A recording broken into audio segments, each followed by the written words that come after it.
हाय बच्चों, कैसे हो आप सभी लोग? मस्त पढ़ाई किया जाए। चलिए शुरू कर रहे हैं आज का 12th का केमिस्ट्री में जो कौन सा चैप्टर चल रहा था, सॉल्यूशन विलेन। क्या चल रहा था? सॉल्यूशन। सॉल्यूशन में हमने आपको कहाँ तक बताया था, आप सभी लोग ध्यान दीजिए। आपको हमने बताया था कंसंट्रेशन टर्म्स तक हमने बता दिया था। कंसंट्रेशन टर्म सांद्रता पद तक सारी चीजें क्लियर हो गई। मोल फ्रैक्शन, मोलरिटी, मोलैलिटी वगैरह, नॉर्मलिटी, सारी चीजों के बारे में बताया गया है। आज हम आपको पढ़ाने जा रहे हैं टाइप्स ऑफ सॉल्यूशन। क्या पढ़ाएंगे? Types of solution. मतलब हिंदी में इसको कहा जाएगा विलयन के प्रकार। विलयन के प्रकार, विलयन के प्रकार। टाइप्स ऑफ सॉल्यूशन अर्थात विलयन के प्रकार। कितने प्रकार का विलयन होता है? देखिए, शुरू की बात हम कर रहे हैं आपसे। शुरू में यह माना गया था कि वह विलयन जो द्रव की तरह से दिखाई दे उसी को विलयन माना गया था। वह पदार्थ या वह मैटर जो हमको द्रव के रूप में दिखाई देता था उसको क्या माना गया था? विलयन। लेकिन समय चेंज होता गया और आधुनिक खोजों के आधार पर विलयन 9 प्रकार के होते हैं। कितने प्रकार के होते हैं? 9 प्रकार के होते हैं। तो टाइप्स ऑफ सॉल्यूशन में मैं इसको मिटा दे रहा हूं। टाइप्स ऑफ सॉल्यूशन आप हेडिंग कर लीजिएगा, आगे हम इसको मिटा करके टाइप्स आपको बता रहे हैं। देखिए, एक तरफ हम लिख दे रहे हैं सॉल्वेंट, सॉल्यूट लिखते हैं पहले। सॉल्यूट, सॉल्यूट मतलब होता है विलेय। दूसरा कॉलम रखिए सॉल्वेंट के लिए। सॉल्वेंट मतलब विलायक।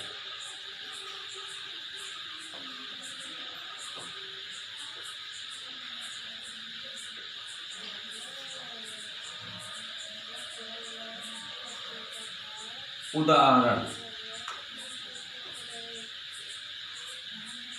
मतलब एग्जाम्पल। एग्जाम्पल 3 कॉलम हमने बनाया है।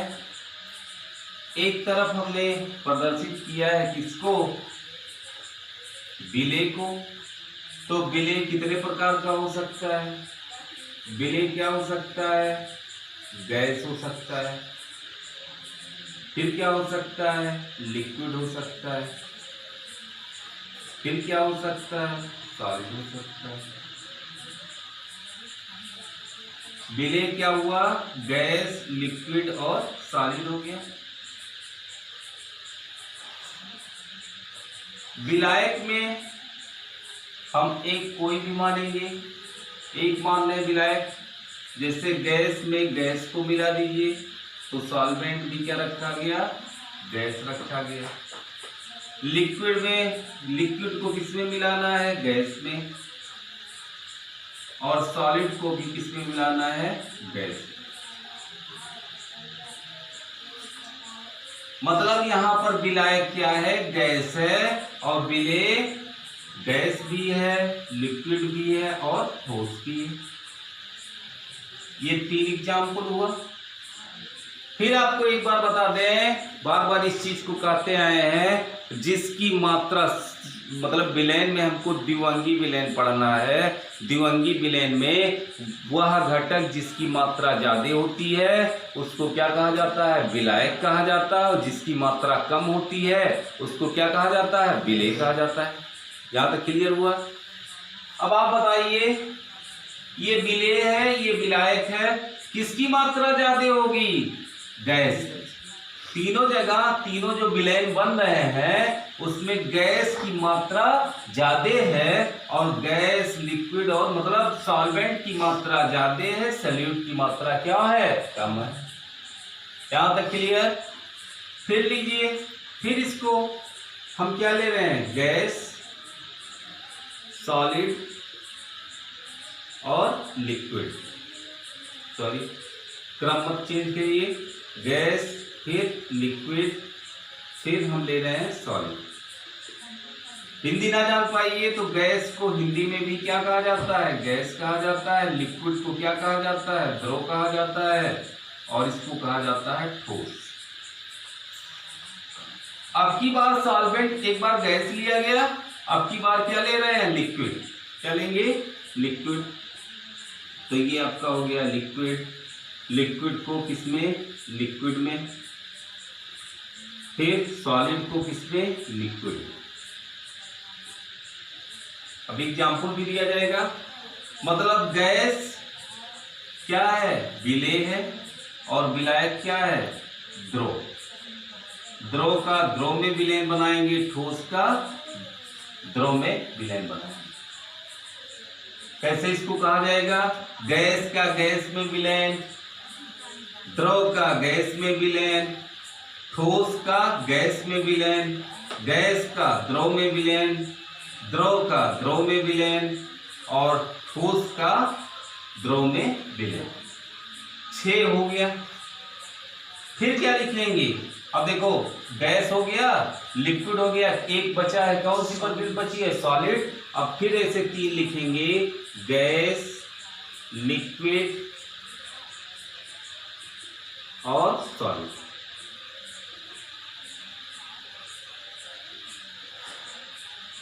आगे बढ़ा दीजिए, गैस को अब की बार किसमें, सॉलिड में। यहां पर तीनों क्या होगा, सॉलिड होगा, और यहां पर क्या होगा, सॉलिड। आपको हल्का सा भी कंफ्यूजन नहीं होनी चाहिए कि विलेय और विलायक में। फिर एक बार रिपीट करा रहे हैं कि विलयन के जिस घटक की मात्रा ज्यादा होती है उसको क्या कहा जाता है, विलायक, और जिस घटक की मात्रा कम होती है उसको क्या कहा जाता है, विलेय कहा जाता है। बात समझ में आया। अब देखो ध्यान से इसका एग्जाम्पल, जैसे गैस और गैस को आपस में मिलाएंगे तो इसका एग्जाम्पल क्या बना, इसका एग्जाम्पल क्या बना, वायुमंडलीय गैस। एटमॉस्फेरिक जो गैसें होती हैं आपस में क्या होती हैं, मिली होती हैं, जैसे ऑक्सीजन और नाइट्रोजन आपस में मिला है। तो इसका एग्जाम्पल क्या है, एयर, हवा जो जिसको कहा जाता है। फिर लिक्विड गैस, मतलब गैस की मात्रा ज्यादा है और लिक्विड की मात्रा कम है। गैस की मात्रा कैसी है, ज्यादा है, और लिक्विड की मात्रा कम है। अब एग्जाम्पल ढूंढिए, बोलिए। गैस की वह कौन सा चीज है जिसमें गैस की मात्रा ज्यादा होती है और लिक्विड की मात्रा क्या होती है, कम। कोहरा। क्या है, कोहरा, ओस, कोहरा, ये सब क्या है, इसमें गैस ज्यादा होती है और द्रव क्या होता है, कम होता है। तो इसका एग्जाम्पल क्या है, कोहरा। इसको कहा जाता है मिस्ट, मतलब कोहरा। ठंडी के दिन में जो कोहरा होता है, याद करिए, वातावरण में जो जलवाष्प होता है वो गैस पे क्या होता है, बटा होता है। तो गैस ज्यादा होता है और जलवाष्प क्या होता है, कम होता है। फिर सॉलिड गैस, इसका एग्जाम्पल सॉलिड गैस। कोई ऐसा एग्जाम्पल बताइए कि जो सॉलिड हो और गैस। जैसे हम कपूर को कैम्फर इन नाइट्रोजन, कैम्फर को, कपूर को नाइट्रोजन, कपूर कैसा होता है, ठोस होता है, उसको किसमें डिजॉल्व किया गया, नाइट्रोजन गैस में। तो इसका मिक्सचर क्या कहलाएगा, सॉलिड गैस सॉल्यूशन। कौन सा सॉल्यूशन होगा, सॉलिड गैस सॉल्यूशन। इसी तरह से सब एग्जाम्पल आपके बुक में दिया गया है, आप लोग पढ़ेंगे, ठीक है ना। सारा एग्जाम्पल आपके बुक में दिया गया है। इसमें से एक चीज ज्यादा सबसे इंपॉर्टेंट क्या है कि ये दो चीजों के ऊपर आप ज्यादा फोकस करेंगे, गैस इन लिक्विड, और दूसरा क्या है, सॉलिड इन लिक्विड।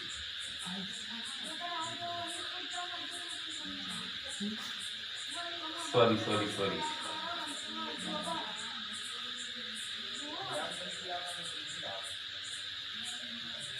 उल्टा लगा दिए, इसका ये नहीं है, ये इसका है सॉलिड इन लिक्विड। इन्हीं दोनों के बारे में पढ़ना है हमको। किसके बारे में पढ़ना है, किसके बारे में पढ़ना है, गैस इन लिक्विड, मतलब ऐसा विलेन जिसमें गैस क्या हो, विलेय हो, और द्रव कैसा हो, विलायक। या दूसरा कौन सा पढ़ना है, सॉलिड इन लिक्विड। अब जैसे एग्जाम्पल शरबत है, क्या है, शरबत है, क्या है, शरबत। कौन सा एग्जाम्पल होगा, शरबत होगा। बोलो, गैस इन लिक्विड इसको कहा जाता है कोल्ड ड्रिंक।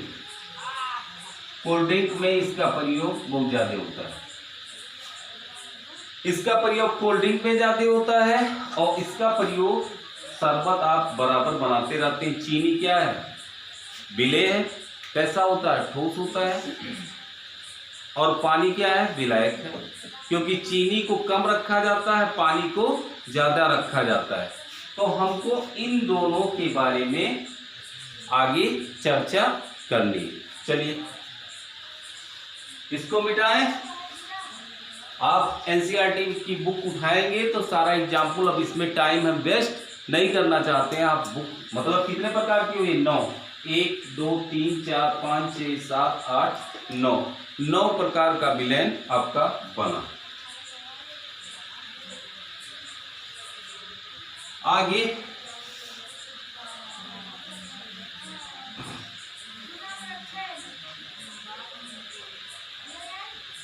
पहले के लोग जो होते थे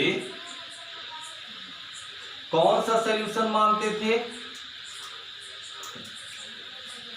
सॉलिड इन लिक्विड। ये जो सॉल्यूशन बनता था, ये दोनों मिलाकर के जो सॉल्यूशन बनता था, उस सॉल्यूशन को लोग विलेन कहते थे। पहले के लोग इतना जानकार नहीं थे, साइंस एक साथ प्रोग्रेस नहीं किया है, धीरे धीरे चीजें खोजी गई हैं, और जैसे जैसे खोजी गई हैं ज्ञान बढ़ता गया है, तो पुरानी चीज को छोड़ते गए लोग और नई चीजों को एक्सेप्ट करते गए। चलिए देखिए, ये आपका एकदम से ट्रू सॉल्यूशन पहले माना जाता था, इसी को शुद्ध विलेन माना जाता था। लेकिन आज क्या है विलेन, विलेन कितने प्रकार के हैं, 9। पहले इसी को केवल विलेन माना जाता था और किसी को विलेन नहीं माना जाता था।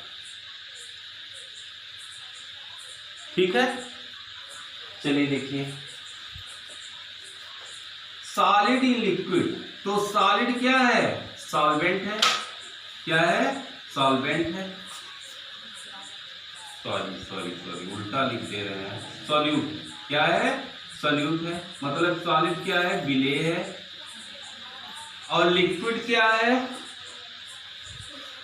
विलायक। लिक्विड क्या है, विलायक, सॉल्वेंट।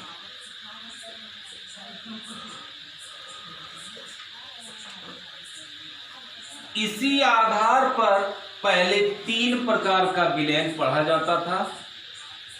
एक देखिए, मैं सबसे पहले आपको बताते चल रहा हूं, ये समझ में आया होगा कि सॉलिड इन लिक्विड में सॉलिड क्या है, सोल्यूट है, और लिक्विड आपका क्या है, सॉल्वेंट। क्लियर है? आगे देखिए, इसी डिफिनीशन के आधार पर 3 प्रकार का सॉल्यूशन पहले पढ़ा जाता था। पहले पढ़ा जाता था अनसैचुरेटेड सॉल्यूशन। अनसैचुरेटेड सॉल्यूशन मतलब असंतृप्त विलयन। असंतृप्त विलयन। दूसरा आपका होता था सैचुरेटेड सॉल्यूशन। इसी को कहा जाता था संतृप्त विलयन।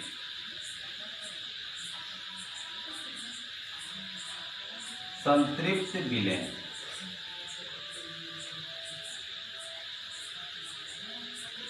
तीसरा आपका होता था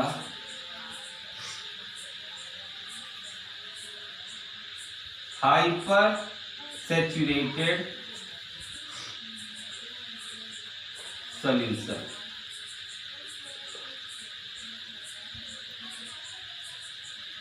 अति संतृप्त विलयन। अति संतृप्त विलयन।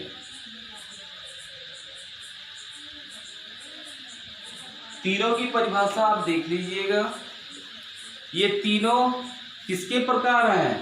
सॉलिड इन लिक्विड जो विलयन आपका बनता है वो 3 कैटेगरी में डिवाइड किया गया, अनसैचुरेटेड, सैचुरेटेड और हाइपर सैचुरेटेड सॉल्यूशन।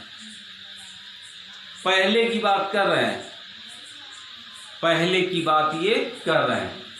लेकिन आज क्या है, आज इसको किसी भी विलयन पर लगाया जाता है और कोई भी विलयन बनाया जाता है। तो ये 3 प्रकार का विलयन आप बना सकते हैं। अधिकतम कितने प्रकार का विलयन बना सकते हैं? 3 प्रकार का। ये तीनों चोल किसके ऊपर डिपेंड करते हैं? विलेय की मात्रा के ऊपर। ये तीनों किसके ऊपर डिपेंड करते हैं? विलेय की मात्रा। विलेय की मात्रा।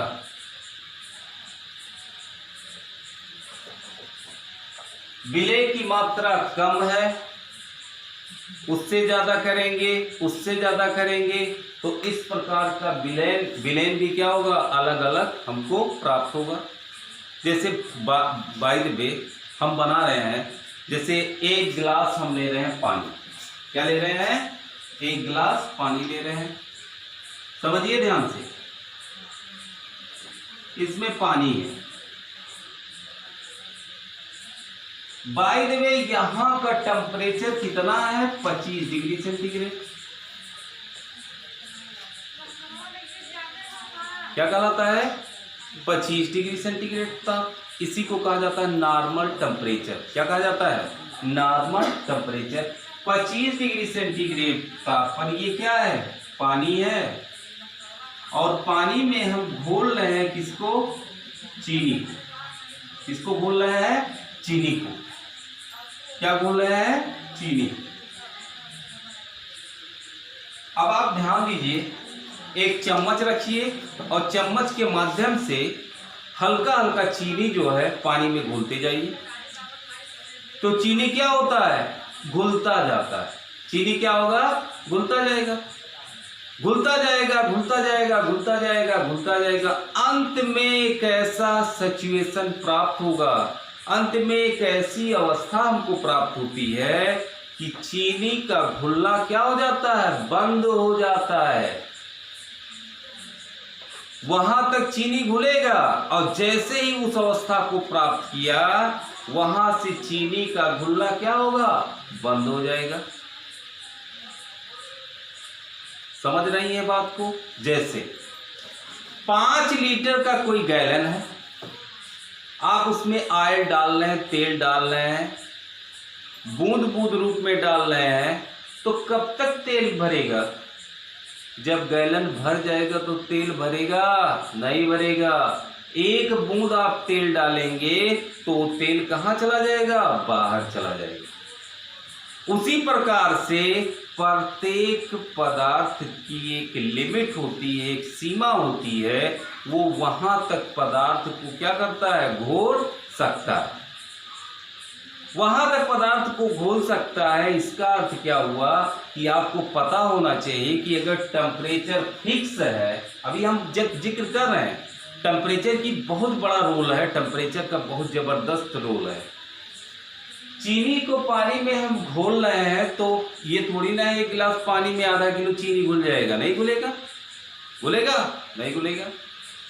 चीनी उसमें पानी में चीनी को घोलते जाइए तो क्या होता है? चीनी का घुलना क्या हो जाता है? रुक जाता है। और जब रुक जाता है तो वो जो विलयन हमको प्राप्त होता है, उसी विलयन को कहा जाता है संतृप्त विलयन। कौन सा विलयन कहलाएगा? संतृप्त विलयन। वह विलयन जिसमें और विलेय को घोला ना जा सके। ताप निश्चित कर दीजिए, स्थिर ताप पर वह विलयन जिसमें विलेय का घुलना क्या हो जाए? बंद हो जाए, या और विलेय को घोला ना जा सके, उस विलयन का नाम क्या होगा? संतृप्त विलयन। बायोलॉजी का ये बहुत इंपॉर्टेंट चीज है, हर जगह आप पढ़ेंगे संतृप्त विलयन। बायोलॉजी वाले ध्यान से सुनेंगे, बायो में बार बार आप इस टॉपिक का जिक्र सुनेंगे कि संतृप्त विलयन। तो संतृप्त विलयन कौन सा विलयन हुआ? कि जिसमें विलेय को और घोला स्थिर ताप पर, स्थिर ताप पर और विलेय को घोला ना जा सके।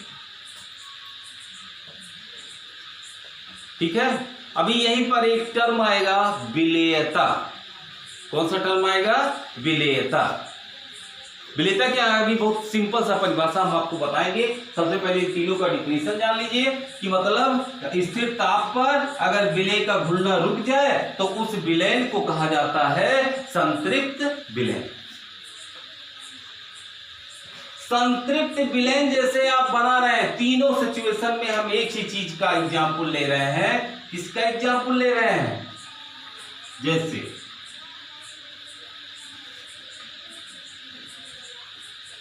ध्यान दीजिए, दोनों जगह हम क्या ले रहे हैं? बाइनरी सॉल्यूशन कि हमको लेना है। तो एक हम ले रहे हैं चीनी, चीनी मतलब शुगर, और दूसरा आप ले रहे हैं क्या? वाटर। यहां भी हम क्या ले रहे हैं? Sugar plus water. यहां भी हम क्या ले रहे हैं? Sugar plus water. By the way 100 ग्राम जल है, 100 ग्राम क्या है? वाटर है। हमने वाटर कितना लिया? 100 ग्राम लिया। टेम्परेचर कितना लिया? 25 डिग्री सेंटीग्रेड लिया। 25 डिग्री सेंटीग्रेड को अगर हम केल्विन में रिप्रेजेंट करें तो क्या हो जाएगा? 298 केल्विन। ना जानते हो तो परिभाषा देख लीजिए, टी बराबर क्या होता है? Degree centigrade plus 273। 273 plus 25 degree centigrade 298 बना। देखो 298 यहां पर हमने लिख दिया। ये टेम्परेचर चाहे इस रूप में दिया हो चाहे इस रूप में दिया। समझ में आ रहा है बात हमारी? किसी को कोई डाउट हो तो पूछ सकता है। अब हमको एक चीज बताइए, 25 डिग्री सेंटीग्रेड ताप पर 100 ग्राम पानी में बाय द वे हम घोल ले गए, 100 ग्राम पानी में हमने घोल दिया 50 ग्राम चीनी या शुगर, और 50 ग्राम जैसे हमने चीनी घोला, चीनी का घुलना क्या हो गया? बंद हो गया। फिर एक रवा अगर चीनी, एक क्रिस्टल चीनी का डालेंगे तो नीचे तलाटी में क्या होगा? बैठ जाएगा। घुलेगा नहीं, नीचे बैठता जाएगा। अब बताओ बेटा, 50 ग्राम है, बाय द वे 100 ग्राम यहां भी क्या लिया गया? जल लिया गया। 100 ग्राम क्या लिया गया? वाटर लिया गया, जल लिया गया। अगर चीनी की मात्रा 49 ग्राम है और यहां पर कर दें 51 ग्राम चीनी शुगर और 100 ग्राम H2O, यही समझना है। संतृप्त विलयन से पहले जो विलयन प्राप्त होता है उसको कहा जाता है असंतृप्त विलयन। कौन सा विलयन? असंतृप्त विलयन। संतृप्त विलयन प्राप्त हो गया, विलेय का घुलना क्या हो जाना चाहिए? रुक जाना चाहिए। लेकिन हमने क्या किया? टेम्परेचर बढ़ा दिया। तो 100 ग्राम में 75 ग्राम भाई दे कितना ग्राम चीनी घुल गया। जैसे टेम्परेचर बढ़ाएंगे विलेय का घुलना भी क्या हो जाएगा? बढ़ जाएगा। विलेय का घुलना भी क्या हो जाएगा? ज्यादा हो जाएगा। तो 50 ग्राम नहीं, जो चीनी नीचे बैठी रहेगी वो भी क्या हो जाएगी? घुल जाएगी। समझ रही है ना सारी बात? तो एक चीज याद रखिए कि अगर विलेय कम है, विलेय कम है, जितना घुलना चाहिए उससे क्या है? कम है, तो वो विलयन कौन सा बनता है? असंतृप्त विलयन। अगर टेम्परेचर फिक्स है 25 डिग्री सेंटीग्रेड, मतलब 30 degree centigrade, 35 degree centigrade, temperature fix कर दीजिए। अगर विलेय का घुलना रुक जाए तो उस विलयन को क्या कहा जाएगा? संतृप्त विलयन। फिर टेम्परेचर को जब बढ़ा दीजिए, उसके बाद क्या होगा? तो विलेय को घोलते जाइए, आपको ये तीनों विलयन क्या होगा? प्राप्त होगा। अगर विलेय कम मात्रा में है तो कौन सा विलयन? असंतृप्त। अगर विलेय का घुलना रुक जाए स्थिर ताप पर तो कौन सा विलयन होगा? संतृप्त होगा। अगर टेम्परेचर बढ़ा करके विलेय को और ज्यादा, संतृप्त से भी ज्यादा घोला जाए तो उस विलयन का नाम क्या होगा? अति संतृप्त विलयन। कौन सा विलयन होगा? अति संतृप्त विलयन। वीडियो बहुत लंबा हो रहा है इसलिए आज इतना ही। नेक्स्ट कल मिलेंगे। सबके लिए सब लोग सुरक्षित रहिए, सेफ रहिए। दूसरा चीज ये है कि हमारे चैनल पे नए हैं तो सब्सक्राइब करिए। मेरा सॉल्यूशन का 6वां लेक्चर है। अगर आप शुरू से ज्वाइन कर रहे हैं तो पहले 5 वीडियो क्रम से देखने के बाद तब इसको देखिएगा, आपको सारी चीजें क्लियर होंगी। जो भी दिक्कत हो रही कमेंट सेक्शन में आप हमको बताने की कृपा करें। लाइक करें, शेयर करें, चैनल को सब्सक्राइब करें। धन्यवाद। आपका दिन शुभ हो।